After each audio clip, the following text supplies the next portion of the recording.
ওম গণেশায় নমঃ।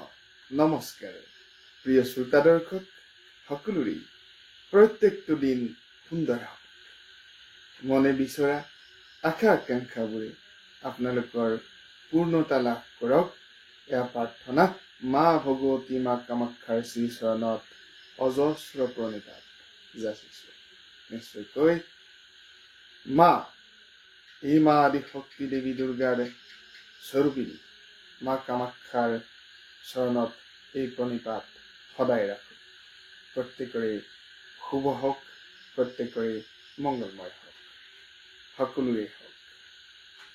আজি আপোনালোকক জনাব বিচাৰিছো, বিশেষভাৱে শনি গ্ৰহৰ শুভ দৃষ্টি লাকি হিচাপে, ভাগ্যশালী হিচাপে প্ৰমাণিত হৈছে বহুকেইটা ভাগ্যশালী ৰাশি।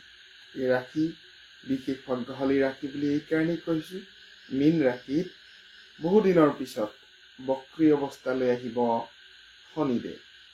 মীন ৰাশিত শনিদেৱ বক্ৰী অৱস্থাত অহাৰ লগে লগেই বিশেষভাৱে শুভ আৰু মংগলময় যুগৰ প্ৰস্তুত হৈছে। এই যুগ চলিত 2025 বৰ্ষৰ 13 জুলাই তাৰিখে আৰম্ভণি হ'ব আৰু এই 13 জুলাই তাৰিখৰ পৰাই ভাগ্যত বহু পৰিমাণে পৰিৱৰ্তন দেখিবলৈ পাব বহুকেইটা ভাগ্যশালী ৰাশি, যাৰ বাবে এই ভিডিঅ'টো প্ৰস্তুত কৰিবলৈ চেষ্টা কৰিছো। আপোনালোকে নিশ্চয়কৈ আদৰি ল'ব। আমাৰ ভিডিঅ'সমূহ যি ধৰণে আপোনালোকে মৰম আদৰ আশীৰ্বাদ আগবঢ়াইছে, সঁচাকৈ প্ৰশংসনীয়। আপোনালোকৰ মৰম আদৰ আশীৰ্বাদ অবিহনে আমাৰ এই নিম্নতম চেনেল কি ধৰণে অগ্ৰগতি কৰিব। গতিকে কেৱল আপোনালোকৰ ভৰসাত, কেৱল আপোনালোকৰ বিশ্বাসৰ যি মাত্ৰা, এই বিশ্বাসৰ মাত্ৰাত থিয় দিবলৈ চেষ্টা কৰিছো, যাৰ বাবে আমি কেৱল প্ৰকৃত জ্যোতিষশাস্ত্ৰৰ তথ্যখিনিহে আপোনালোকৰ আগত লৈ আহিবলৈ চেষ্টা কৰো। এয়া নহয় যে কোনো মিছা কথা, কোনো ভুৱাচালি কথা ইত্যাদি কৈ দৰ্শকক আভুৱা ভাৰি ভিউজ কাঢ়িয়া দিছো, তেনেকুৱা কিন্তু কেতিয়াও হবলৈ দিয়া নাই। ৰাশিফলৰ শিতানত আপোনালোকে মৰম আদৰ আশীৰ্বাদ দিয়া, সৰ্বাধিক আশীৰ্বাদ দিয়া ভিডিঅ'সমূহ আপোনালোকে এবাৰ চাবচোন, নিশ্চয়কৈ বুজিব পাৰিব। তাত কোনো ধৰণৰ মিছা কথা কোৱা হোৱা নাই, কোনো ধৰণৰ ভুৱাচালি তথ্য দিয়া হোৱা নাই, কোনো ধৰণৰ ৰাতিৰ ভিতৰত কোটিপতি হ'ব কোন আমি নকওঁ। হঠাৎ অৰ্থপ্ৰাপ্তিৰ যুগ আহে গ্ৰহৰ পৰিৱৰ্তনত, কিন্তু ৰাতিৰ ভিতৰত কৰৰপতি হোৱা তেনেধৰণৰ যুগ কিন্তু প্ৰস্তুত কেতিয়াও নহয় জ্যোতিষশাস্ত্ৰত। হয়, জন্মকুণ্ডলীত যদি আপোনাৰ ৰাজত্ব বীৰত্বৰ প্ৰতীক থাকে, ৰাজযোগ থাকে, যদি আপোনাৰ সিংহাসন দখলৰ যুগ থাকে, তেনেহলে ৰাতিৰ ভিতৰত বা ক্ষণৰ ভিতৰত পৰিৱৰ্তন অহাৰ সম্ভাৱনা কেতিয়াবা দেখা যায়। সেই বিশেষ 1 লাখ জনৰ মাজত এজন জন্মকুণ্ডলীত এই যুগ দেখা যায়। 1 লাখ জন ব্যক্তিৰ মাজত যদি এজন বিচাৰি পোৱা যায় তেনেধৰণৰ সৌভাগ্যশালী ব্যক্তি। গতিকে প্ৰকৃত তথ্যখিনি মই আপোনালোকৰ আগত আজি বিশেষ কথাখিনি ক'ব বিচাৰিছো।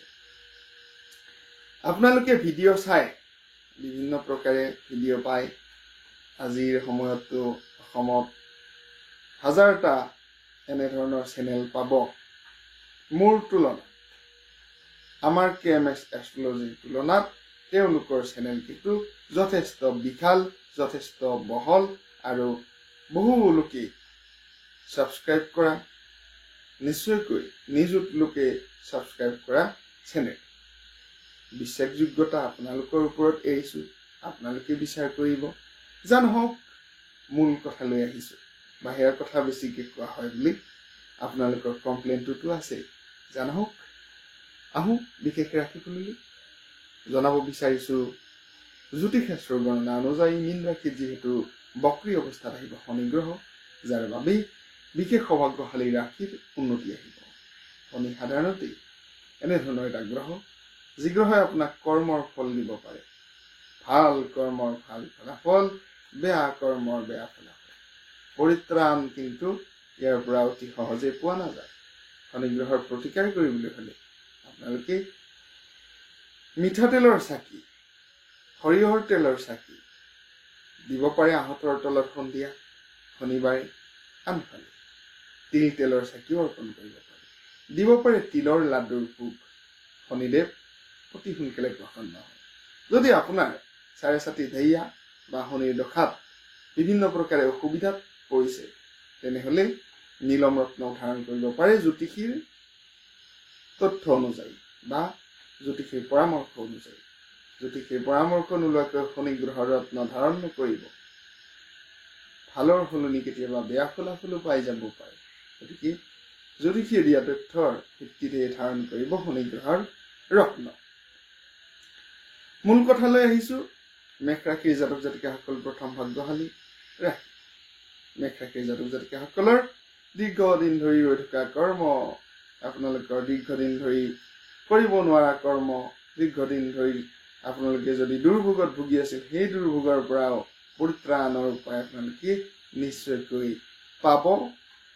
এয়া মই বনাই কোৱা কথা নহয়, জ্যোতিষ শাস্ত্ৰৰ গৱেষণাই কোৱা কথা।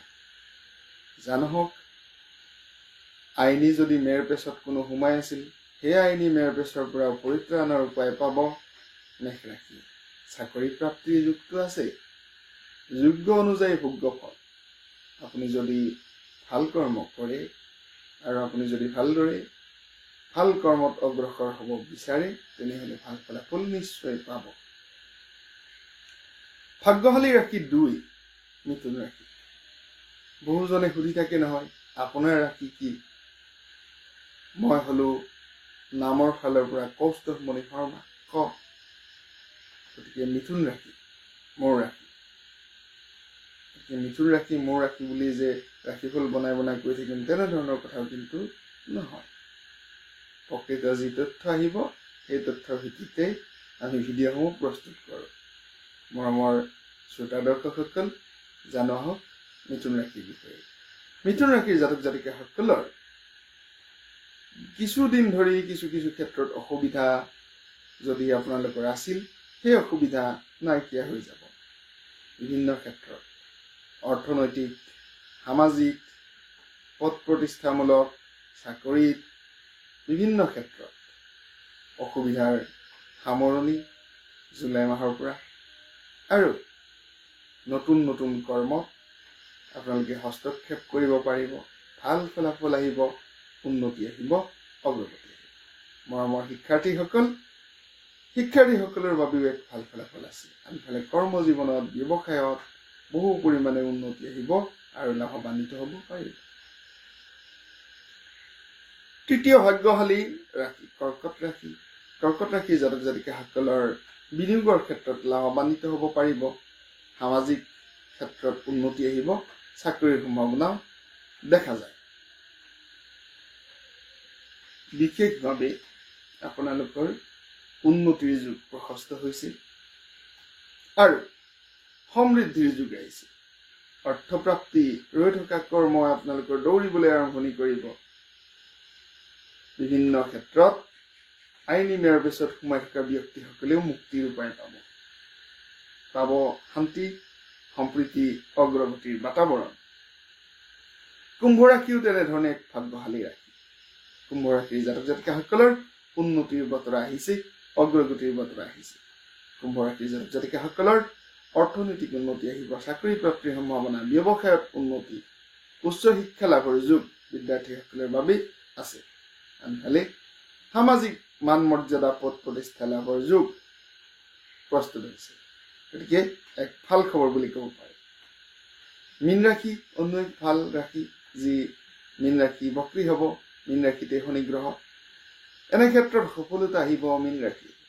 কৰ্মক্ষেত্ৰত বিশালভাৱে আগবাঢ়িব পাৰিব। বহু পৰিমাণে ধন অৰ্থ উপাৰ্জনৰ সুযোগ পাব। সেই সুযোগ লোৱাৰ দায়িত্ব আপোনাৰ। কৰ্ম অনুযায়ী ফলাফল শনি গ্ৰহটো দিবই। শনি গ্ৰহৰ শুভ দৃষ্টি আছে। সকলোৰে শুভ হওক, মংগলময় হওক আশা ৰাখিছো। আপোনালোকে ভিডিঅ'টো শ্বেয়াৰ কৰিব। ধন্যবাদ।